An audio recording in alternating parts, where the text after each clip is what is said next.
Room masih ngomongnya pagi aja. Di siang hari ini dan ketemu lagi barengan saya Ningrum yang akan menemani Good News Family tentunya dalam program Hidup Sehat bersama dengan Rumah Sakit Panti Lasa Dr. Cipto Semarang. Yap, di siang hari nan panas cetar di luar sana dan di studio saya kedinginan tapi nggak apa-apa saya akan tetap temani Anda untuk ngobrol bersama dengan Dr. Evan dari Rumah Sakit Panti Lasa Dr. Cipto Semarang. Selamat siang, Dok. Selamat siang, Bu. Iya, apa kabar, Dok? Nah, sehat, Bu. Bu Nunung gimana? Sehat juga? Puji Tuhan. Lagi di rumah sakit, lagi jaga atau? Oh, lagi di luar, Bu. Tadi makanya lagi nyetir, jadi tunggu. Maaf, terlambat sebentar. Gak apa-apa. Oke, hari ini kita akan ngobrol dan bahas tentang diabetes, betul ya dok ya? Betul, jadi bulan November ini adalah Hari Diabetes Sedunia di bulan November. Oke, Tanggal hari 14 November. ya 14 November itu diperingati sebagai Hari Diabetes Dunia. Nah, ini kan pastinya kalau kalau diangkat sebagai hari apa gitu kan memang untuk meningkatkan awareness atau kesadaran masyarakat lah ya tentang diabetes gitu kan. Nah, kalau menurut dokter sendiri gitu ya, kasus di Indonesia tentang diabetes ini gimana sih? Apakah memang hari-hari ini semakin naik gitu ya? Terus, juga semakin banyak yang terkena diabetes atau seperti apa? Ya, jadi kita bisa bayangkan diabetes itu kejadiannya semakin lama semakin banyak. Hmm, Bahkan walaupun kita udah bilang banyak, itu masih fenomena gunung es. Jadi sebenarnya masih banyak oh, lagi, Bu. Padahal yang nggak kita kelihatan kelihatan, maksudnya? iya, yang nggak kelihatan masih banyak lagi. Yang sudah Hmm, kelihatan aja masih banyak, tetapi itu hanya masih pucuk-pucuknya aja, gunung esnya aja. Tapi yang hmm, sebelum penyakit namanya prediabetes atau diabetes yang hmm. belum terdeteksi itu banyak sekali, Bu, sebenarnya. Bahkan dulu sampai ada kita bicara prevalensi itu 40% penduduk di dunia itu sudah terkena prediabetes atau kena diabetes.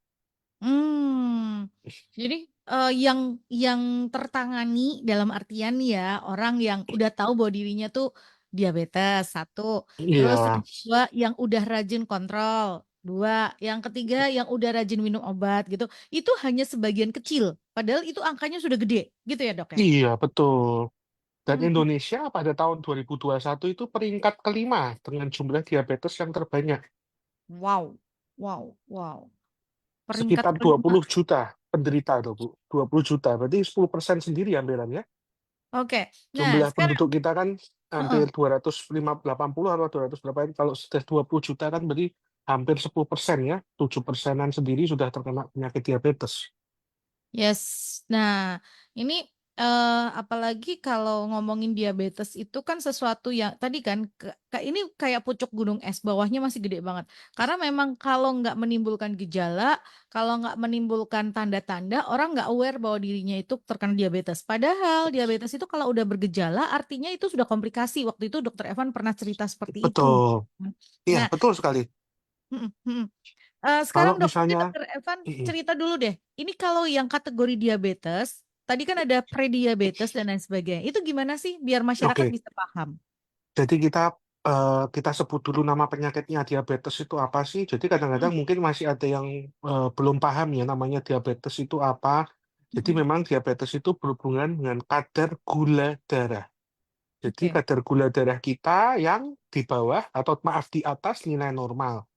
Mm, Kapan kita tentukan diabetes? Ya kalau kita sudah cek gula darahnya atau cek HbA1c-nya. Jadi orang kalau mau ngomong bilang diabetes, oh saya punya diabetes sudah pernah dicek gula. Ya belum, ya nggak bisa. Jadi harus dilakukan cek gula dulu.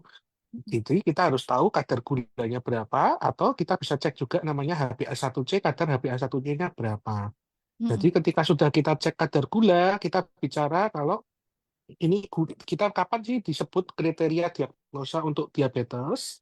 Jadi kalau kita cek, jadi cek gula itu biasanya yang umum ada dua pemeriksaan lab. Ya, orang pasti sudah tahu gula darah puasa, mm, kemudian gula darah 2 jam puasa, itu mm, jadi satu biasanya, atau gula darah sewaktu. Kalau gula mm, darah sewaktunya kita di atas 200, itu sudah pasti orang sudah didiagnosa menderita diabetes. Jadi kalau kita bicara gula darah sewaktu ya Bu, di mm, atas mm. 200, wah itu sudah berarti uh, Diabetes. diabetes. Terus kalau kita cek yang satu paket biasanya Mm-mm. puasa sama 2 jam PP biasanya ya Bu. Mm-mm. Kalau Mm-mm. puasanya sudah puasa 8 jam atau sampai 12 jam, hasil Mm-mm. gulanya di atas 126, wah itu berarti juga sudah masuk Mm-mm. diabetes seperti Oke. itu. Kalau 2 jam PP-nya juga di atas 200, itu juga sudah pasti diabetes. Diabetes. Mm-mm. Seperti itu. Terus yang lebih sekarang lebih ada juga yang eh, cek namanya HbA1c, yaitu Mm-mm. kadar glukosa rata-rata yang 2 sampai 3 bulan terakhir. Ya, ini kita cek kadar gula yang terikat pada hemoglobin. Mm-mm. Namanya HbA1c. Dok, kapan kita bilang kalau HbA1c-nya tinggi? Maaf, diabetes. Ya, kalau ada yang menurut literatur di atas 6,5% nilainya, berarti pasien sudah dianggap diabetes. Diabetes. Seperti itu, Bu. Mm-mm. Oke. Terus ada juga Oh, satu lagi, boleh, boleh. pemeriksaan tes toleransi glukosa. Ya, Hmm. ini tapi memang jarang. Jadi biasanya kalau kita sudah lakukan pemeriksaan ini, eh, kalau ada yang curiga, biasanya kita berikan, ya sebenarnya hampir sama seperti 2 jam PP ya, Bu. Yaitu Mm-mm. kalau di atas 200 juga diabetes. Jadi sebenarnya kita kapan kita sebut dulu diabetes, orang harus ingat dulu. Kalau Mm-mm. dicek gula darah sewaktu di atas 200, 200. gula darah puasa di atas 126. 126, atau 2 jam PP atau tes toleransi glukosa di atas 200 juga. Yang Mm-mm. terakhir HbA1c di atas 6,5. Mm-mm. Jadi kata-kata cantiknya 126, 200 sama 6,5. Ya itu. Kalau semua di atas itu semua, ya berarti memang sudah pasien tersebut mengidap Diabetes. diabetes. Jadi kalau orang bilang diabetes itu gulanya kadar gula tinggi. Iya, seperti itu. Jadi kalau orang belum dibilang sakitnya diabetes tapi tidak pernah cek tadi gula atau cek HbA1c, ya belum boleh disebut diabetes. Mm. Dok, terus tadi bicara kenapa gejalanya kalau sudah dibilang komplikasi, ya kadang-kadang kalau dia gulanya tinggi, nggak ada gejala apa-apa, orang nggak pernah periksa, ya Bu. Ya, Kan betul. medical check up itu kan jarang sekali orang. Biasanya ada gejala baru Ya. periksa. Padahal kalau sudah dicek mungkin penanganan awal, sudah tahu itu gula, untuk komplikasinya akan sangat ditunda. Jadi terjadi komplikasi itu bisa nanti gitu loh. Nah, Mm-mm. komplikasi itu yang biasanya nimbul gejala. Satu, kalau gulanya terlalu tinggi, pasti gejalanya paling gampang sering kencing, mudah Mm. terasa haus. Kemudian itu yang belum komplikasi sampai, maaf ya, sampai ke vaskuler atau ke makro atau mikrovaskuler. Tapi yang biasanya gejala yang kita sewaktu-waktu sering kencing, sering makan, terasa lapar, sering haus, Mm. kemudian berat badan turun, terus udah makan tapi kok masih lemes. Nah, itu coba itu yang gejala awal-awal yang sering seperti itu, ya kita harus mulai cek kadar gulanya. Mm. Oke. Ini tadi ya gejalanya yang bisa diamati kalau misalnya kadar gula tinggi, sering kencing, mudah haus, sering lapar tapi apa Lemes. lemes Iya, gitu kayak ya, habis makan iya. lemes. Ini itu coba dicari tahu atau berat badan turun itu juga bisa ya, Dok? Iya, betul. Karena ya tadi, karena gulanya sudah, sebenarnya kalau badan badan turun itu sudah termasuk agak terlambat ya, karena sudah terlalu, Oh. biasanya sudah lebih lebih gulanya sudah tidak terkontrol agak lama seperti itu. Hmm, hmm, hmm. Oke. Jadi jangan jangan seneng dulu gitu ya kalau misalnya berat badan turun tanpa gejala, Iya, tanpa sebab dan jadi, apapun cari tahu. iya. Mm-mm. Jadi sekarang jenis diabetes. Mm-mm. Mm-mm. Diabetes itu ada 2 jenis. Ya, orang sebenarnya secara kompleks, secara garis besar dibaginya cuma diabetes tipe 1 dan diabetes tipe 2. Memang paling banyak yaitu diabetes tipe 2, kurang lebih 90% Mm-mm. diabetes tipe 2. Bedanya apa, Dok? Kalau diabetes tipe 1, ini biasanya penyebabnya karena autoimun atau Mm-mm. penyakit genetik. Jadi, di mana kekebalan tubuh kita malah menyerang sel-sel pankreas. Itu Mm-mm. diabetes tipe 1. pankreasnya rusak, padahal pankreas itu yang memproduksi insulin. Jadi kalau pankreasnya rusak, insulinnya tidak diproduksi, jadi kadar gulanya tidak terkontrol. Ini biasanya sering terjadi pada anak-anak. Hmm. Walaupun ada kasus tertentu yang namanya late onset diabetes tipe 1 atau kita bilang LADA, itu juga terjadi pada usia yang sudah lebih dewasa. Tetapi pada umumnya sering terjadi pada pasien anak-anak, itu diabetes tipe 1. Diabetes tipe 2 yang lebih sering 90-95% ini biasanya disebabkan karena metabolik kita. Jadi karena pola makan kita, gaya hidup kita yang menyebabkan lama-lama insulinnya kita ini keluar tapi tidak sensitif di Hmm. reseptor kita. Jadi karena metabolisme kita yang ya kalau bilang pola hidupnya tidak benar, merusak semua sistem metabolik tubuh kita. Jadi namanya terjadi resistensi insulin. Insulinnya ada tapi tidak di reseptornya tidak bisa masuk. Ya, jadi insulinnya tidak bekerja, sama aja.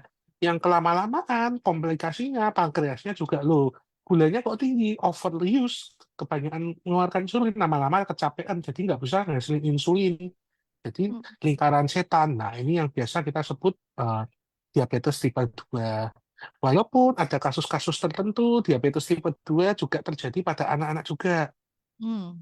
Tapi jarang kasusnya seperti itu.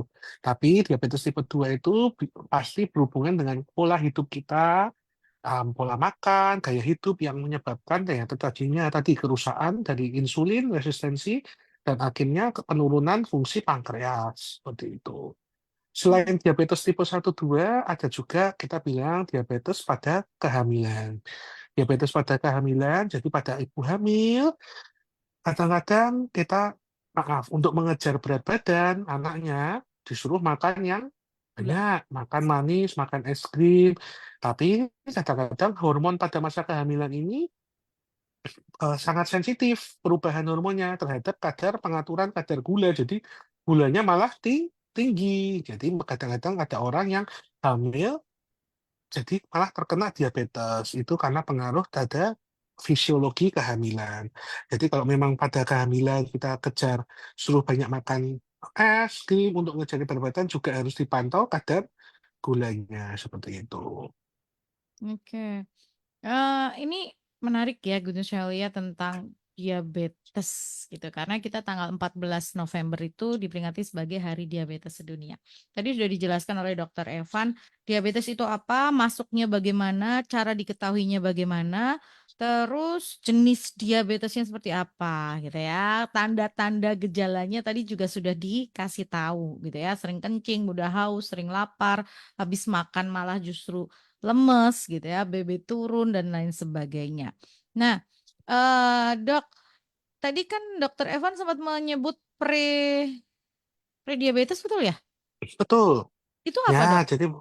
jadi orang kita sebenarnya bisa screening, kita bicara medical check up, prediabetes itu adalah sebelum terkena diabetes. Hmm. Jadi sudah kita harus warning. Warning apa? Karena biasanya prediabetes ini terjadi pada pasien diabetes tipe 2 yang pola makannya atau pola olahraga atau itu gaya hidupnya tidak baik. Jadi sudah ada mulai tanda-tanda Bu seperti itu. Ya, Hmm. kapan kita bisa sebut prediabetes? Jadi kembali lagi tadi ke pemeriksaan gula darah. Kalau pemeriksaan kadar gulanya puasa di antara 100 sampai 126 itu berarti sudah Prediabetes. mengalami prediabetes.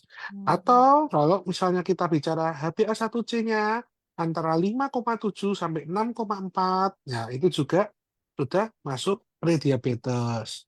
Seperti Hmm. itu, Bu. Jadi kalau kita mau cek nih, oh kadar gula puasa, oh kok sudah 118, lah itu harus mulai kita pola hidupnya mulai diatur.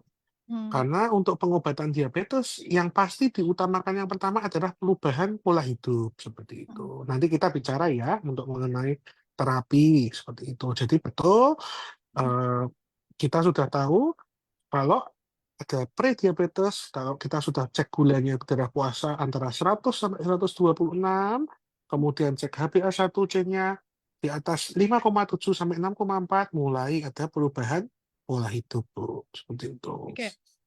Ini ada pertanyaan, Dok. Kita jawab sambil kita jawab pertanyaan sambil kita jelaskan ya tentang diabetes ini.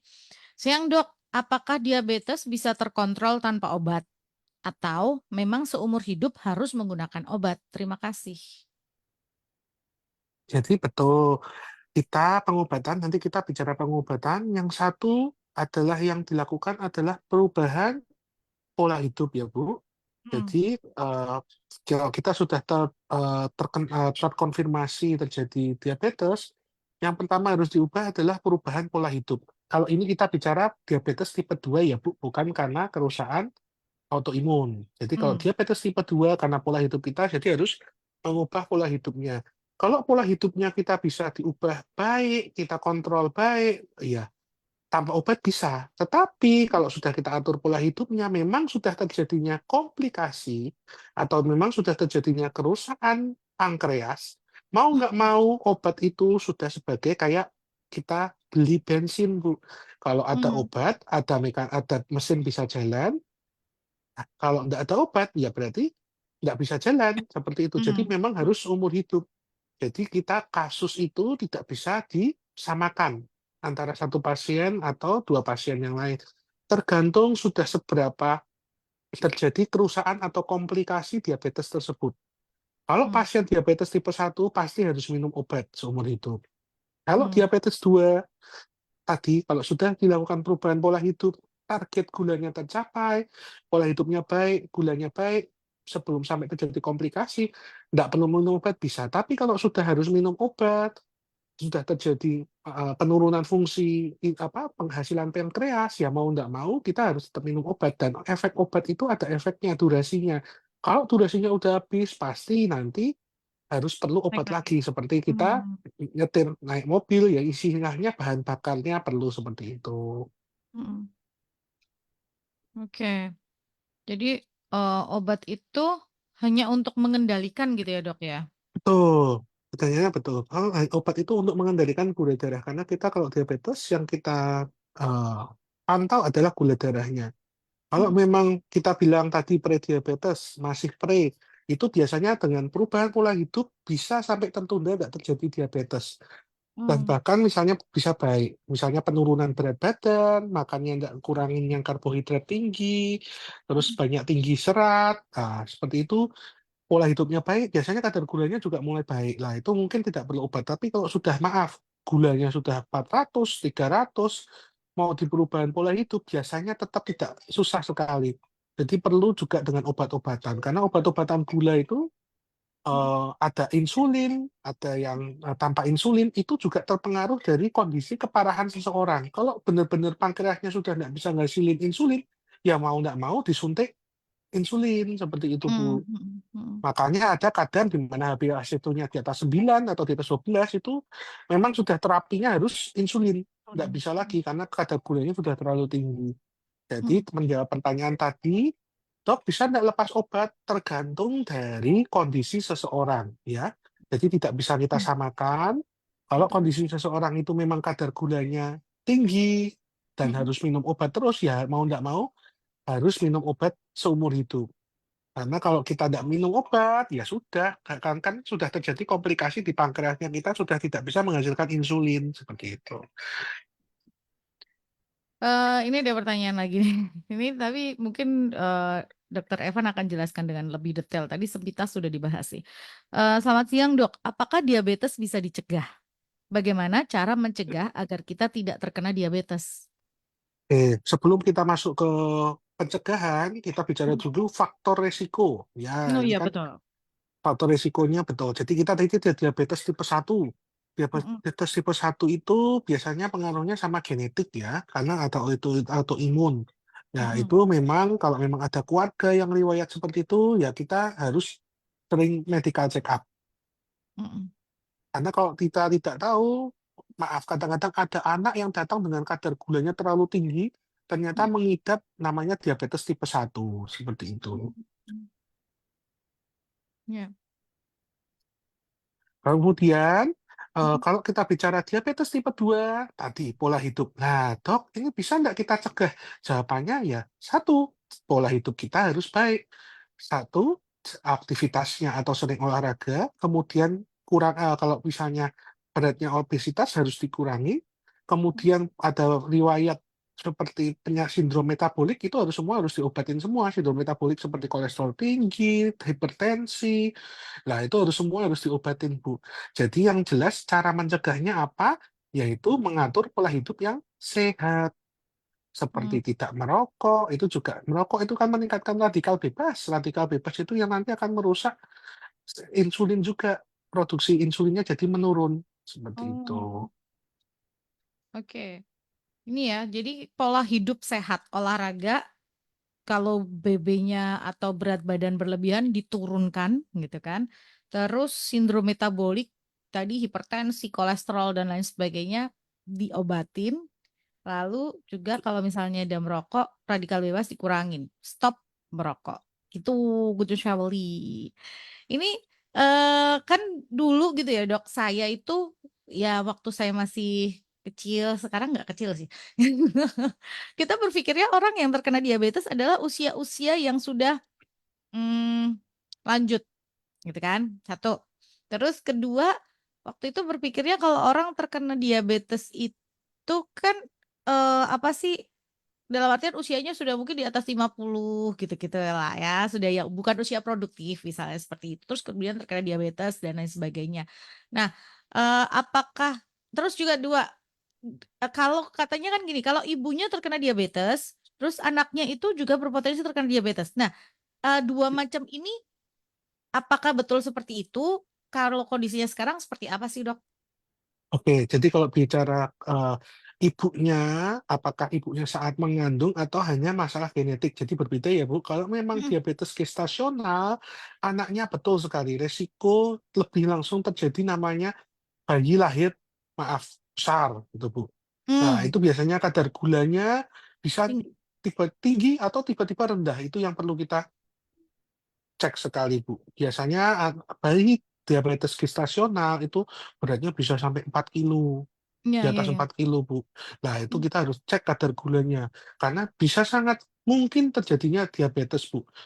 hmm, Seperti itu. Tapi kalau misalnya yang dimaksud, satu, oh papa saya, ibu saya hmm, ada hmm, riwayat diabetes, saya iya nggak, Dok?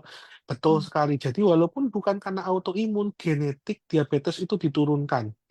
Jadi Oke. kalau diabetes, papa ada keluarga yang punya keturunan diabetes, pasti kalau dokter ditanya, ada orang tua nggak yang kena diabetes? Ada, oh berarti kamu resiko lo tinggi. Ya itu karena genetik, secara genetik diabetes pun diturunkan. Hmm, Jadi harus pola hidupnya harus dijaga. Orang sebenarnya pola hidup yang paling kita aware kan biasanya pikirannya cuma gula-gula ya, Bu ya. ya, Betul. ya. Sebenarnya kalau kita membatasi gula yang kita asup tiap hari itu sudah sangat menurunkan resikonya terjadi diabetes. Sekarang Oh. kan sudah makin banyak ya sosial menghitung kadar gula yang diminum, Hmm, hmm, makanya itu minum minumannya mengandung kadar gula itu perlu dicermatin betul-betul. Jadi kandungan gulanya berapa, karena maaf, anak-anak kecil sekarang kan seringnya minuman ini ya, Bu, minuman apa botol seperti itu, hmm, hmm, dibiasakan sama orang tua. Hati-hati, itulah yang menyebabkan terjadinya diabetes pada usia muda seperti itu. Usia hmm. 20 tahun itu sudah terkena diabetes tipe 2 seperti itu, karena Betul. biasa sekali minum gula-gula yang Kemasan. tinggi Hmm, kemasan, hmm, karena sifatnya beda. Loh, Dok, pisang itu kan ya manis. Minuman juga sama gulanya, tapi beda. Kompleksnya waktu dipecah berbeda. Jadi ibaratnya secara kita jelaskan, hmm, kalau gula yang diminum itu langsung tinggi. Tapi kalau gula yang kita makan dari buah-buahan itu ada serat, itu hmm. tidak menyebabkan yang namanya terjadi spike atau peningkatan gula yang langsung tinggi. Tapi Oh. perlahan-lahan, itu yang membedakan. Tetapi secara awam, kita pasti harus aware, oh ini gulanya tinggi ya, berarti harus dikurangi. Tapi kalau misalnya makan makanan buah itu sudah jauh lebih aman, seperti itu, Bu. Jadi Hmm. jangan disamakan alasannya, loh kan makan mangga Sama-sama juga manis. manis, sama-sama manis, ini sama kok kebutuhannya sehariannya. Eh, Kalau orang kan bilang ada AKG ya, Bu, angka Hmm, angka kebutuhan gizi kecukupan yang gizi. iya, Hmm. kecukupan gizinya berapa ini. Oh ini cuma kalau bilang ngomong 24 gram misalnya. Oh ini cuma berapa persen? Oh berarti saya bisa 5 botol di sehari. Ya enggak. Kan ada yang dimakan, ada yang kita makan. Nah itu harus diperhatikan juga. Padahal dengan minum sekali, berarti gulanya yang harus dimakan sehari itu mungkin sudah berkurang separuhnya. Seperti Ya, itu. betul, betul. Kan angka kecukupan gizi itu adalah semua yang masuk ke dalam tubuh dalam satu hari. Betul, Jadi bukan misalnya segelas teh manis atau se secangkir kopi manis misalnya itu harus dihitung itu sebagai bagian dari angka kecukupan gizi kita sepanjang hari gitu ya. Terus baru betul. misalnya makanannya kue-kue, dessert-dessert sekarang tuh lagi musim gitu ya, dessert-dessert yang manis-manis gitu dan lain sebagainya. Oke, ini ada pertanyaan bagus banget sih. Dok, apakah penderita diabetes tidak boleh mengkonsumsi gula sama sekali? Terima kasih. Oke, jadi untuk bilang konsumsi gula itu bisa diganti dengan gula yang tidak meningkatkan kadar gula yang tinggi. Sebenarnya tergantung dari kondisi pasien masing-masing ya, Bu.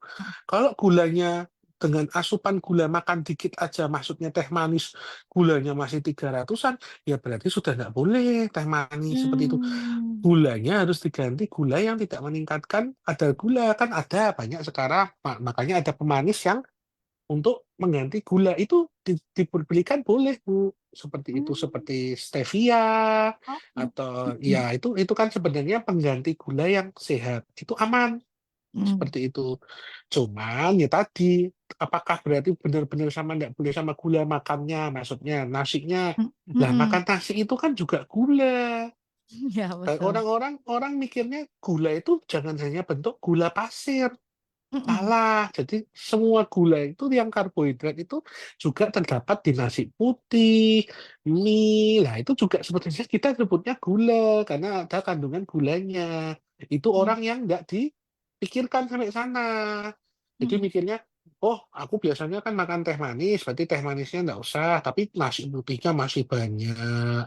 Kemudian kalau masak, maaf, masak kecapnya Hmm. banyak. Lah itu jadi bumbu-bumbu lain itu ada yang kandungan gulanya tinggi, seperti kecap. Hmm. Jadi makan mie goreng, sudah karbohidrat, nasi goreng tambah kecap. Sama kecap. Wah itu pasti sudah naiknya tinggi sekali, Bu, kadar Hmm. gulanya.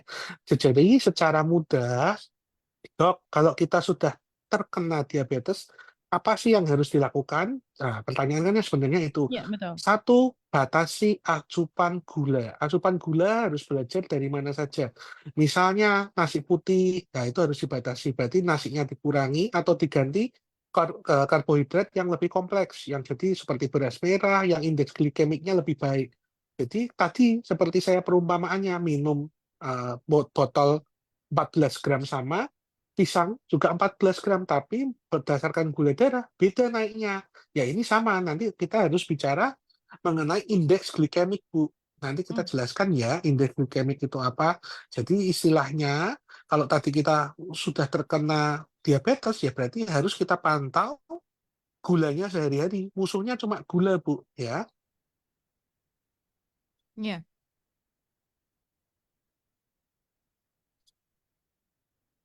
lanjut. Oke. eh jadi batasi konsumsi atau asupan gula. Ini bukan berarti hanya gula pasir yang diaduk gitu aja ya, misalnya ya. Tapi juga tadi misalnya nasi putih gitu kan, itu kandungan gulanya cukup tinggi. Mie itu kandungan gulanya cukup tinggi, itu harus dibatasin juga atau diganti. Lanjut dok.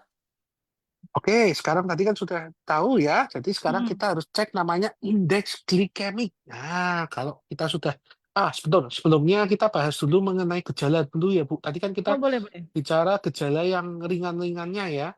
Mm-mm. Yang berat-berat yang sudah ini kan belum. Mm-mm. Jadi tadi kita bicara mengenai gejala. Gejalanya lagi kalau misalnya orang diabetes yang mudah kencing, mudah haus, seperti itu. Mm-mm. Tetapi ada juga gejala yang sudah masuk ke komplikasi, Bu. Mm-mm. Mm-mm. Ya, ini yang sudah biasanya sudah terlambat, Oke. seperti gangguan, maaf, pada pria, susah namanya eh, diri atau impotensi seperti itu, Bu. Mm-mm. Mm-mm. Kemudian mata-mata, gangguan penglihatan. Dan yang Mm-mm. terakhir, ada yang namanya gangguan yang sampai mikrovaskuler, ya tadi mata, jadi mudah terkena katarak juga, Bu, seperti itu. Mm-mm. Jadi komplikasinya ada makrovaskuler, ada komplikasi mikrovaskuler. Kalau yang orang bilang gejala yang tadi awal-awal tuh biasanya memang belum sampai terjadi gejala sampai komplikasi, Bu. Mm, mm, iya. Jadi kalau Ah, memang orang, ya silakan dulu, Bu. nggak apa-apa, lanjut dulu dok. Nggak apa-apa, ada pertanyaan lagi ada belum? Oh, pertanyaan lagi ada nih. Ini menarik juga sih. Siang dok, orang tua saya tidak ada riwayat diabetes. Apakah itu artinya saya tidak beresiko terkena diabetes? Terima kasih. Oke, sebenarnya pertanyaan tadi sudah dijawab sebelumnya ya. Mm, Yang mm, mm, pengaruhnya ini genetik itu istilahnya seperti blueprint kita. Blueprint mm, itu apa sih? Ya, bakat.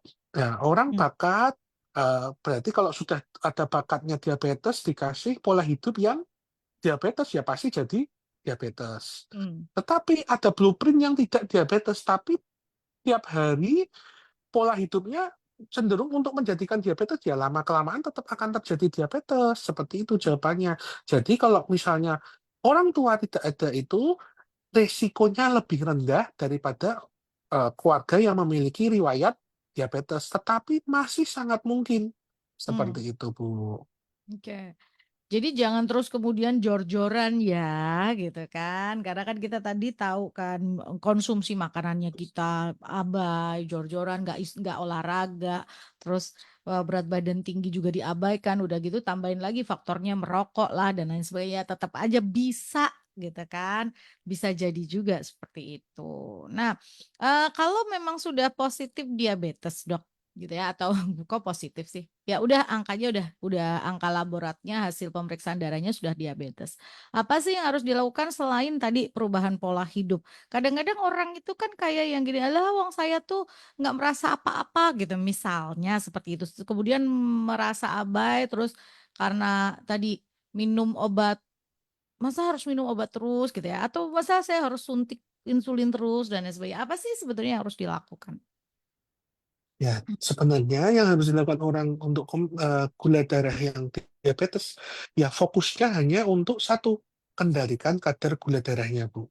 Hmm, Ketika kadar gula darah terkontrol, ya ini kita harus ingat nih. Sekarang tadi kan kita kapan bicara diagnosanya, ya Bu ya. hmm, Diagnosa hmm, gulanya tadi di atas 126, terus dua, puasa di atas 200, hmm, maaf 2 jam, sewaktu atau 2 jam PP-nya 200, kemudian HbA1c-nya 6,5. hmm. Nah, itu kan tadi angka cantiknya kalau mau mendiagnosa. Sekarang Ya, angka cantiknya untuk supaya kenapa? komplikasinya tidak datang. Hmm, Nah, yaitu kadar gulanya harus terjaga. hmm, Kalau puasa harus di bawah 130, itu targetnya. hmm, Kalau 2 jam PP harus di bawah 180. Ingat, jadi hmm, kalau itu kadarnya cek harus kalau puasa, wah tuh 138 atau sampai 200, wah ini harus obat-obatannya harus ditambah atau ada yang diganti, Bu, seperti itu. hmm, Atau 2 jam PP-nya masih 300, wah ini masih belum tercapai targetnya. Jadi kalau sudah terkena diabetes, tidak perlu sedih atau apa, tapi yang penting kadar gulanya terkon- harus kita kontrol, harus sesuai target. Kemudian kadar HbA1c-nya harus berapa?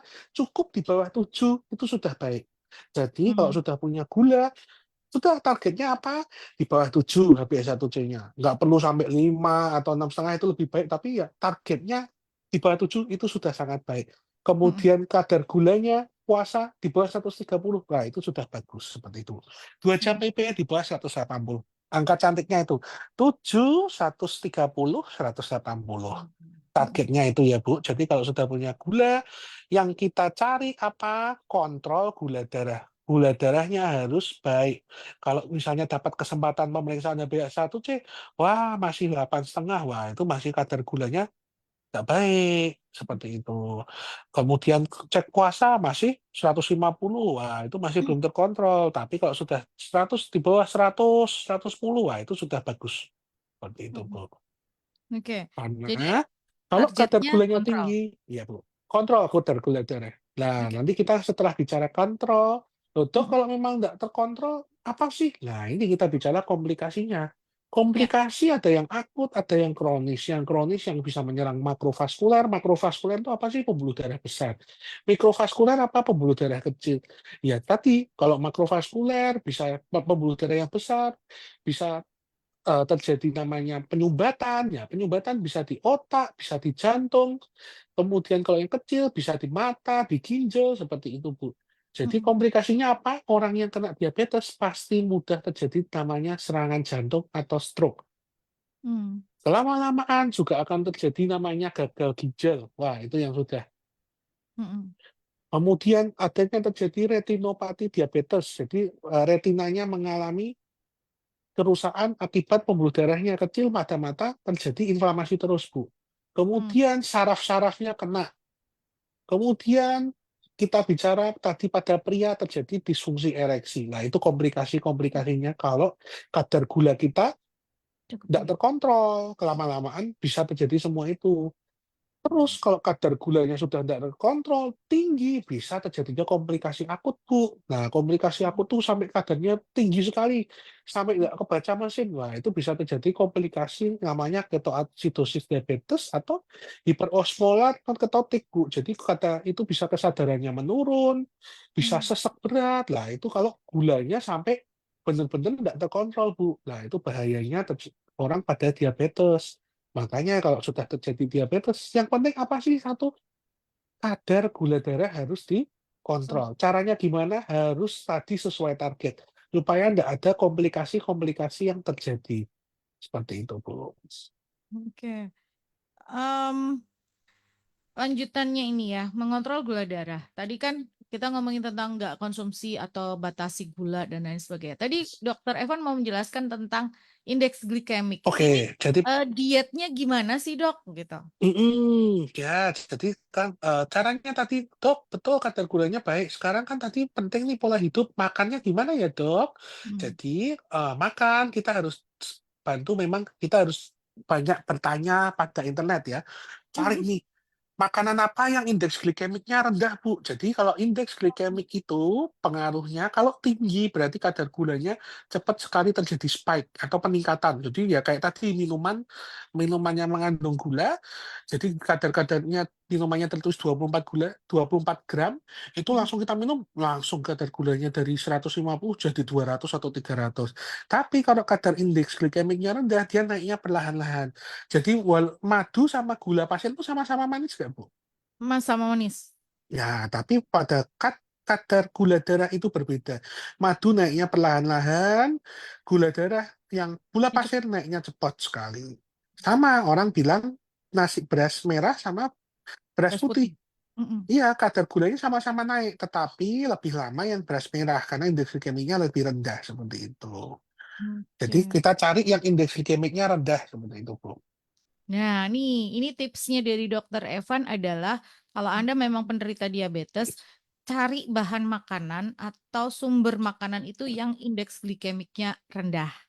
Tapi kalau sudah tahu indeks glikemiknya rendah, ya jangan kemudian olahannya ditambah gula pasir gitu-gitu ya.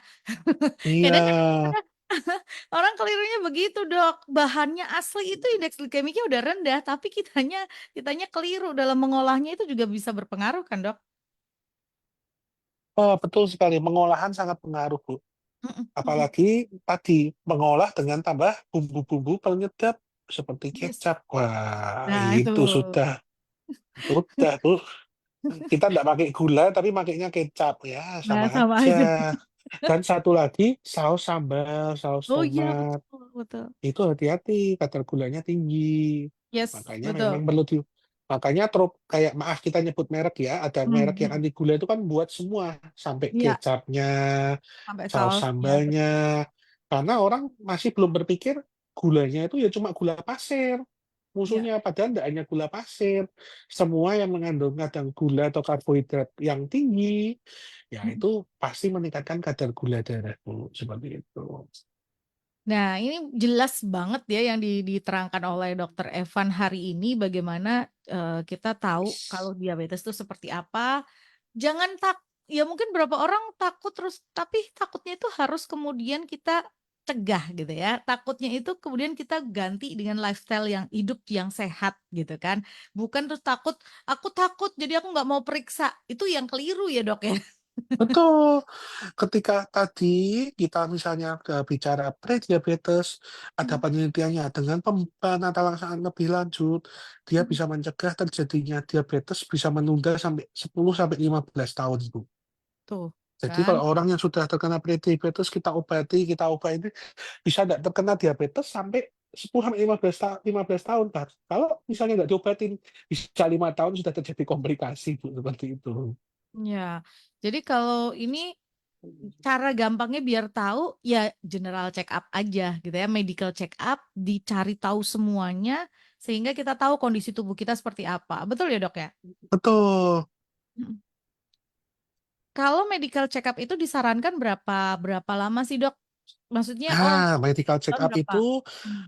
pertanyaannya sebenarnya sama terjadi ketika kita tiap orang berbeda-beda ya, Bu. Kalau sudah ada riwayat kadar, ada problem misalnya, oh ini kolesterolnya tinggi, oh ya Hmm. berarti kita harus obatin 3 bulan dicek lagi. Oh ini sehat nih, bisa setahun sekali. Atau oh ini sudah prediabetes ya harus 6 bulan sekali. Jadi memang tergantung dari masing-masing kondisi seperti itu.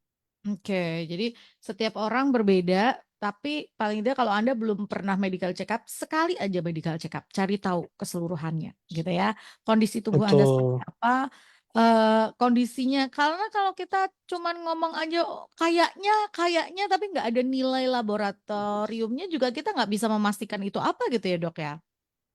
Betul, tadi makanya kalau pembukaan di awal, kalau kita mau tahu diabetes ya harus cek kadar gula atau kadar HbA1c-nya.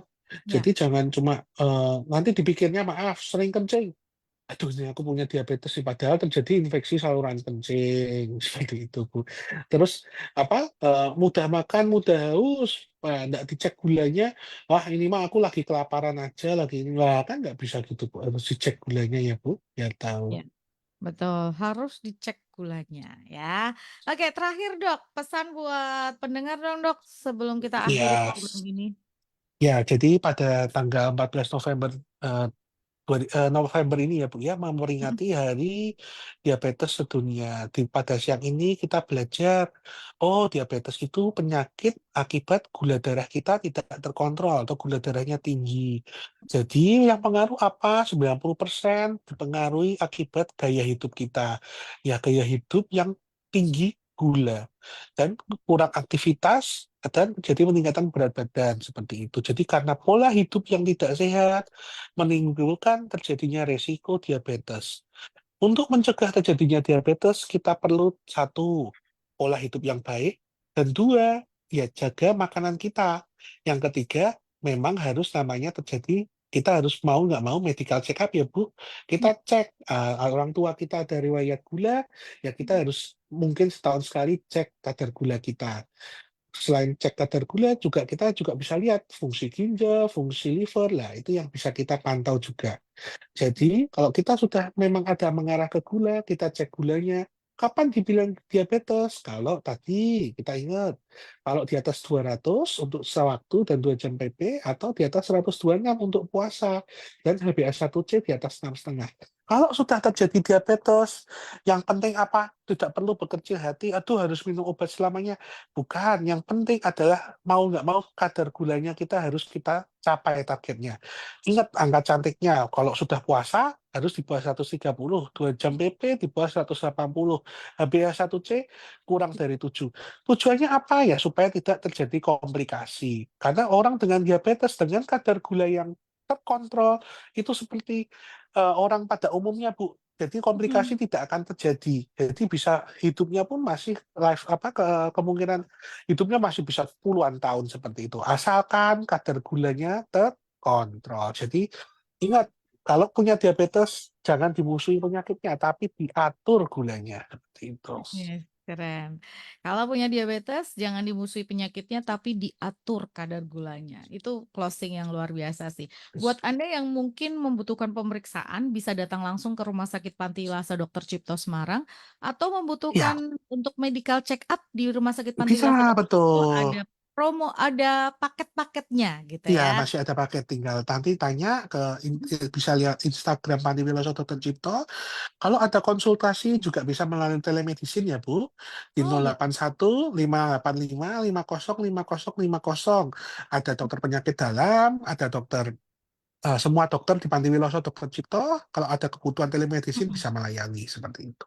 Diulangi lagi dok nomornya 081. 081 585 Mm-mm. 50 50 50.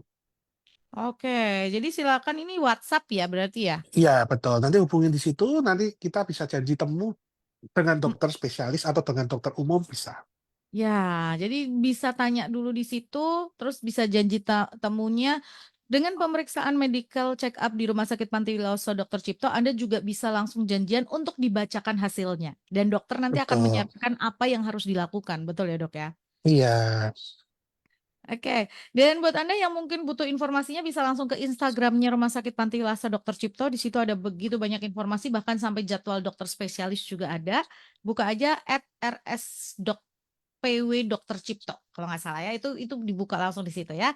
Oke, Dokter Evan, terima kasih ya. Iya. Selamat siang, Mbak Iya, Nunung. selamat Sehat selalu. siang. Sehat Iya. selalu, Dok. Sampai jumpa. Sampai jumpa. Ya, terima kasih buat Anda, Gunung Syaoli. Terima kasih untuk kebersamaannya. Berharap apa yang dihadirkan hari ini boleh menjadi berkat buat setiap Anda.